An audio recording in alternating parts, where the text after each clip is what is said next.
বন্ধুরা, আমরা বড়দের মুখে ছোট থেকেই একটা কথা শুনে আসছি যে জন্ম, মৃত্যু আর বিবাহ এই তিন আগে থেকেই নির্ধারিত করা থাকে। অর্থাৎ এই তিনটে জিনিস ভগবান আগের থেকেই ঠিক করে দেন এবং এর ওপর কারোর কোনো হাত থাকে না। কিন্তু এই কথাটা কি পুরোপুরি সত্য? আমাদের অনেকের অনেক সময় মনে একটা চিন্তা আসে যে যদি সবকিছুই আগের থেকে ঠিক করা থাকে তাহলে ধর্মকর্ম, পূজা প্রার্থনা এইসবের কি অর্থ? এই বিষয়ের আসল সত্যটা কি সেটা ভগবান শ্রীকৃষ্ণ স্বয়ং বলেছেন। তাহলে চলুন দেরি না করে জেনে নেওয়া যাক ভগবান শ্রীকৃষ্ণের এক পরম ভক্তের কাহিনী, যার কুষ্ঠিতে মৃত্যু যোগ ছিল। সেই ব্যক্তিটি চিকিৎসা করতে গিয়ে ডাক্তার বলেই দিয়েছিলেন তার বাঁচার আর কোনো সম্ভাবনা নেই। বন্ধুরা, আজকের এই ভিডিওতে আমি এমন একজন ব্যক্তির কাহিনী আপনাদেরকে শোনাবো, যার কাহিনী শোনার পর ভগবান শ্রীকৃষ্ণের প্রতি আপনার ভক্তি এবং ভালোবাসা দুটোই বেড়ে যাবে। ভিডিওটি শুরু করার আগে আপনারা যারা এই চ্যানেলে নতুন ভিডিও দেখছেন তারা চ্যানেলটিকে অবশ্যই সাবস্ক্রাইব করুন এবং বেল বাটনটিকেও প্রেস করে রাখুন, যাতে করে এরকম নতুন নতুন ভিডিও সব থেকে আগে আপনার কাছে পৌঁছে যেতে পারে। ভিডিওটি দেখার পর যদি আপনার ভালো লাগে তাহলে অবশ্যই একটি লাইক করবেন এবং সবাইকে শেয়ার করবেন, যাতে তারাও এই ভিডিওটি দেখে উপকৃত হতে পারে। আর অবশ্যই কমেন্টে জয় শ্রীকৃষ্ণ লিখতে ভুলবেন না। তাহলে আসুন ভিডিওটি শুরু করা যাক। কলকাতার ভিআইপি নগরের বাসিন্দা সুকান্ত বাবু। আজ তার বয়স 82 বছর। যখন তার বয়স মাত্র 36, ডাক্তারেরা বলেছিলেন তিনি আর বাঁচবেন না। কিন্তু তিনি মৃত্যুকে জয় করেছিলেন ভগবান শ্রীকৃষ্ণের অপার করুণার ফলে। সুকান্ত বাবুর জন্মের সময় তার বাবা মা এক বিখ্যাত জ্যোতিষীকে দিয়ে সুকান্ত বাবুর কুষ্ঠি তৈরি করিয়েছিলেন।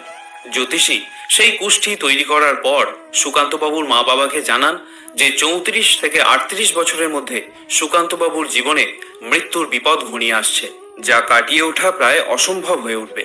সুকান্ত বাবুর মা বাবা তখন নিজের সন্তানের কুষ্ঠিতে মৃত্যু যোগ দেখে প্রচন্ড ভয় পেয়ে গিয়েছিলেন, কিন্তু তারা সুকান্ত বাবুকে এই কথা কখনো জানাননি। বাল্যকাল থেকেই সুকান্ত বাবুর ভগবান শ্রীকৃষ্ণের প্রতি গভীর নিষ্ঠা ছিল। যখন তিনি প্রথমবার নিজের বাবা মায়ের সাথে বৃন্দাবন যান তখন তার বয়স মাত্র 7 বছর।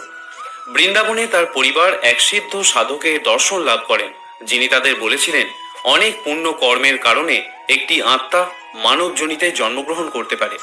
তাই মানবজনিতে জন্মগ্রহণ করার পর মানুষের প্রধান কর্তব্য হলো দরিদ্রের সেবা করা, পশু পাখির সেবা করা, ধর্মের পথে চলা, ভগবান শ্রীকৃষ্ণের নাম জপ করা, কীর্তন করা, ভজন গাওয়া এবং গীতা পাঠ করা।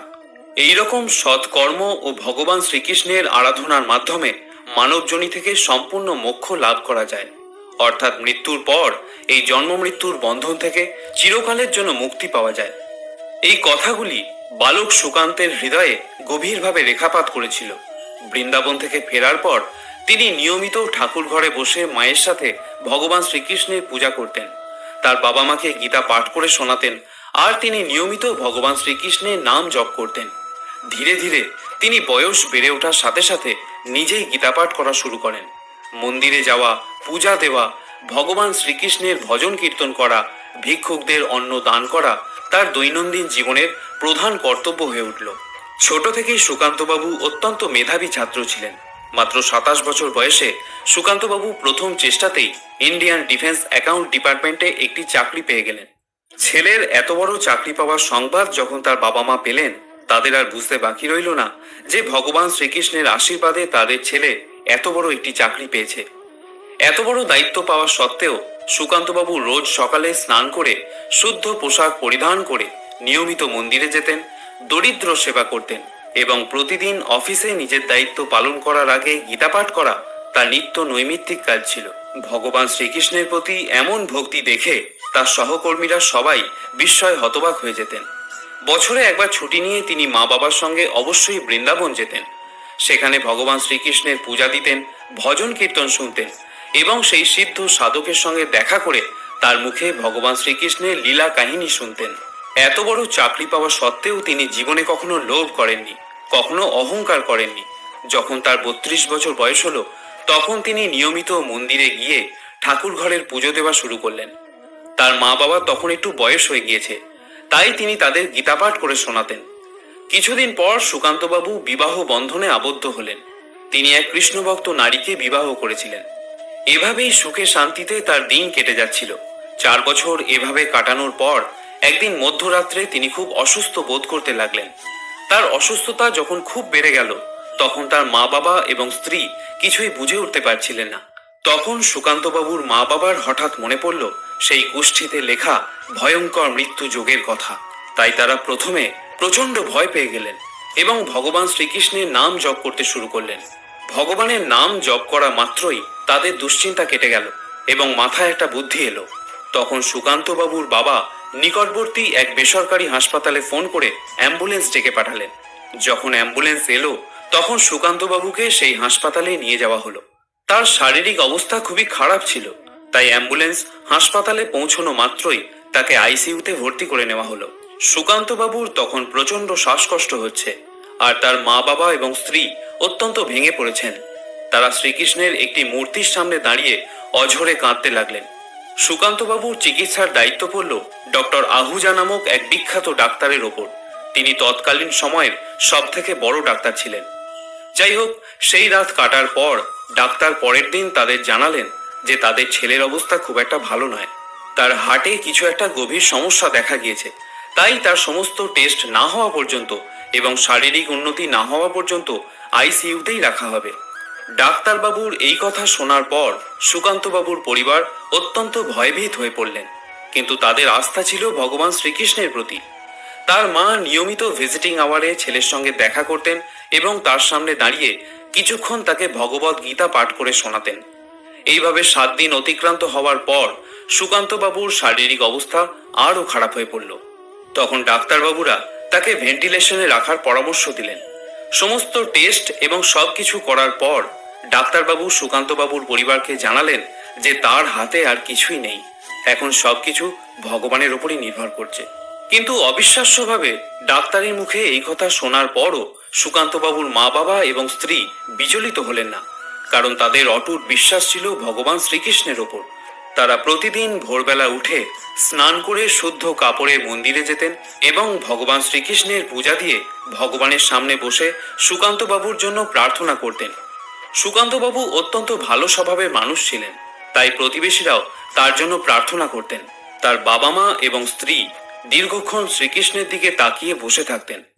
আর তারপর একদিন পরম করুণাময় ভগবান শ্রীকৃষ্ণ এমন লীলা দেখালেন যা শুনলে আপনারা অবাক হয়ে যাবেন। ভেন্টিলেশনে টানা 2 দিন অবচেতন হয়ে পড়ে থাকার পর সুকান্তবাবু হঠাৎ একটি স্বপ্ন দেখলেন। স্বপ্নে তিনি দেখলেন তিনি অবচেতন হয়ে পড়ে আছেন এবং তার মাথায় হাত বুলিয়ে দিচ্ছেন স্বয়ং ভগবান শ্রীকৃষ্ণ। এই আশ্চর্য কথা তিনি সুস্থ হবার পর তার পরিবারকে জানান। এই দৃশ্য অনুভব করার পর তিনি ভগবান শ্রীকৃষ্ণকে স্পর্শ করার জন্য তার চোখ খুলে ফেলেন।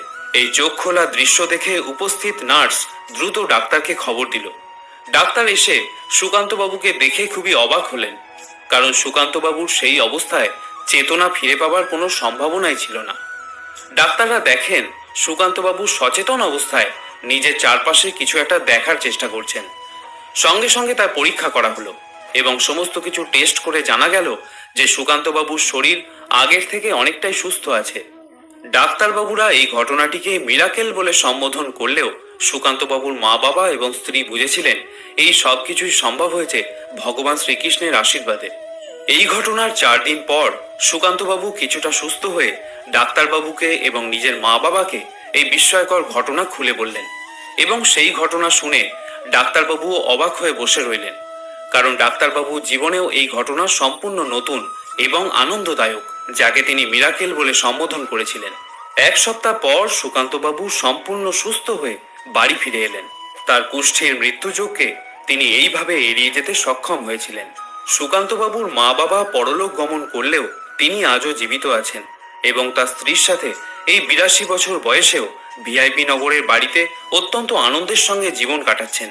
বন্ধুরা, বলা হয় যে নিয়মিত শুদ্ধ মনে ভগবান শ্রীকৃষ্ণের নাম জপ করলে, ভগবানের কীর্তন বা ভজন শ্রবণ করলে এবং গীতা পাঠ করলে ব্যক্তির জীবন থেকে নানা রকম বাধা বিঘ্ন বা দুঃখ কষ্ট দূর হয়ে যায়, আর্থিক উন্নতির পথ প্রশস্ত হয়, এমনকি মৃত্যু ভয় পর্যন্তও কেটে যায়। তাই নিয়মিত ভগবান শ্রীকৃষ্ণের নাম জপ এবং গীতা পাঠ অবশ্যই করবেন এবং সময় পেলে অবশ্যই ভগবান শ্রীকৃষ্ণের লীলা কাহিনী শ্রবণ করবেন। বলা হয় এই 4টি বিষয়ে কখনো লজ্জা পাওয়া উচিত নয়। পুরাতন কাপড়, বয়স্ক মা বাবা, দরিদ্র বন্ধু এবং সাধারণ জীবনযাপন। এই পৃথিবীতে আমরা কে কতদিন বেঁচে থাকবো সেটা আমরা জানি না, আর এটা গুরুত্বপূর্ণ বিষয়ও নয়। গুরুত্বপূর্ণ বিষয় হলো আমরা মানুষের মনে কতদিন বেঁচে থাকবো। মানুষের জ্ঞানের পরিচয় পাওয়া যায় তার কথায়, যোগ্যতার পরিচয় পাওয়া যায় তার কর্মে, আর বংশের পরিচয় পাওয়া যায় তার ব্যবহারে। যারা বাড়িতে ছোট তাদের কাছে একটাই অনুরোধ যে বাড়ির গুরুজনদের সাথে কিছুটা সময় ব্যয় করো, কারণ ইন্টারনেট বা গুগলে সবকিছু পাওয়া যায় না। জীবনে আমাদের এত অহংকার কেন? ঘুম ভাঙলে সকাল আর না ভাঙলে পরকাল। বন্ধুরা, এই ভিডিওটি এবং শ্রীকৃষ্ণের এই কাহিনী যদি আপনার ভালো লাগে তাহলে অবশ্যই একটি লাইক করবেন এবং কমেন্টে অবশ্যই লিখবেন জয় শ্রীকৃষ্ণ। সকলে ভালো থাকুন, সুস্থ থাকুন। দেখা হবে পরের ভিডিওতে। জয় শ্রীকৃষ্ণ।